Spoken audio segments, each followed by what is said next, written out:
9화 마지막, 지영이 진명대군이 쓰러졌다는 소식을 접하며 끝났죠. 궁궐 전체를 뒤흔든 진짜 범인은 과연 누구였을까요? 10화 예고편은 그 어느 때보다도 충격적인 장면들로 가득했는데요. 특히 마지막에 연지영이 쓰러지고 터져나온 이연의 절규 한마디가 모든 시청자들의 가슴을 철렁 내려앉게 만들었습니다. 도대체 무슨 일이 벌어진 걸까요? 자, 오늘은 그 모든 퍼즐 조각들을 하나씩 맞춰서 정리해드리겠습니다. 옥사에 끌려간 연지영. 그녀는 아무런 잘못도 없는데도 진명대군 독살의 범인으로 몰려 차갑고 습한 바닥에 무릎을 꿇고 끌려갑니다. 채찍질과 줄이 형벌이 이어지고 그 고통 속에서 그녀의 신음소리가 울려 퍼지죠. 그런데 바로 그 순간 의금부의 문이 쾅 하고 열리며 왕이 직접 등장합니다.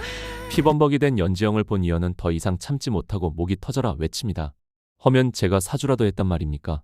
내가 그녀를 믿은 것이 죄라면 그 책임 또한 내가 져야 하지 않겠습니까? 이 울부짖음은 단순한 분노가 아니라 사랑하는 사람을 지켜내려는 처절한 외침이었습니다. 이 장면에서 시청자들은 전율할 수밖에 없죠. 하지만 연지영이 옥에 갇힌 사이 이연은 곧장 움직이기 시작합니다. 그는 단순히 감정만으로 분노하는 사람이 아니었거든요. 침전으로 돌아간 그는 임송재와 함께 수많은 의학 서적을 펼쳐놓고 진명대군의 증상을 하나하나 분석해 나갑니다. 얼굴에 나타난 발진, 갑작스러운 호흡곤란, 그리고 의식을 잃는 순간의 몸 상태까지. 그는 그것이 음식 속에 섞인 특정 약재 때문이라는 사실을 직감합니다. 왕이 직접 이런 방식으로 사건을 풀어나가는 모습. 드라마 역사상 전례가 없을 만큼 파격적인 전개죠.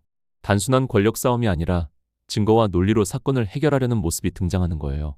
지영도 원인을 생각해내는데요. 삼계탕은 이연과 진성대군, 신수역 등 근위대도 모두 먹었기 때문에 의심할 수 없었고 진명대군만 먹은 게 뭐가 있을까 생각해보죠. 아, 맞다. 마카롱. 이연에게 마카롱을 조사해보라고 합니다. 과학과 이성이 무기가 되는 반격. 시청자들이 가장 기다려온 카타르시스 순간이 바로 이 부분일 거예요. 하지만 이연의 수사와는 별개로 또 다른 전장에서 피 튀기는 싸움이 벌어집니다. 바로 광대 공길의 이야기죠. 제산대군이 보낸 자객들이 의녀를 제거하려 들던 그 순간 공길은 칼을 들고 그들 앞을 가로막습니다.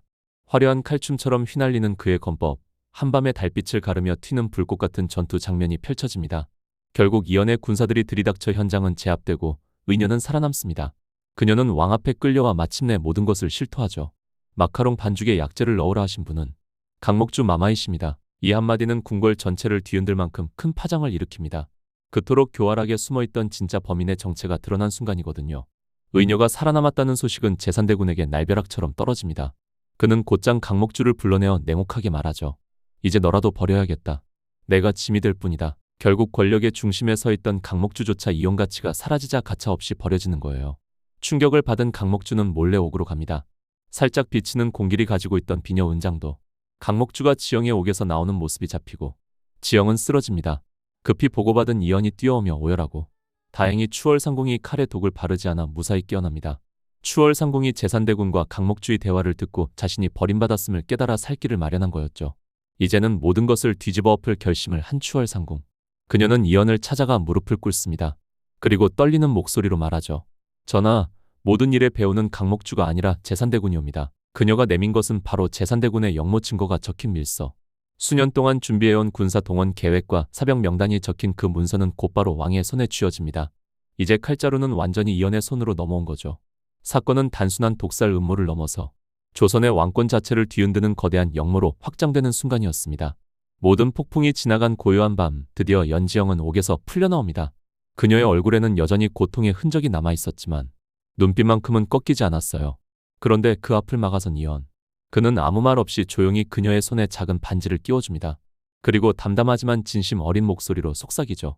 난 내가 돌아가지 않았으면 좋겠다. 이 고백은 단순한 연애 감정이 아니라 이제는 그녀 없이는 왕으로도 인간으로도 살 수 없다는 처절한 고백이었습니다. 그동안 차갑고 냉철했던 왕이 드디어 모든 것을 내려놓고 한 사람을 향한 진심을 드러내는 장면. 이 고백은 두 사람의 운명을 송두리째 바꿀 수 있는 선언이었죠. 하지만 모든 게 다 끝난 건 아닙니다.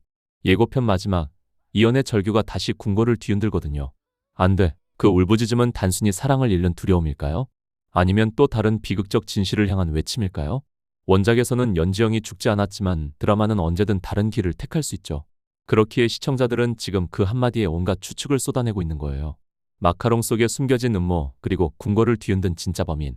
이번 사건은 단순한 독살 음모가 아니었습니다. 권력의 균열, 왕권을 뒤흔드는 역모, 그리고 결국 사랑까지.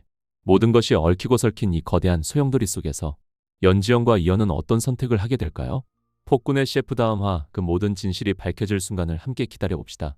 재밌었다면 구독과 좋아요 눌러주세요. 감사합니다.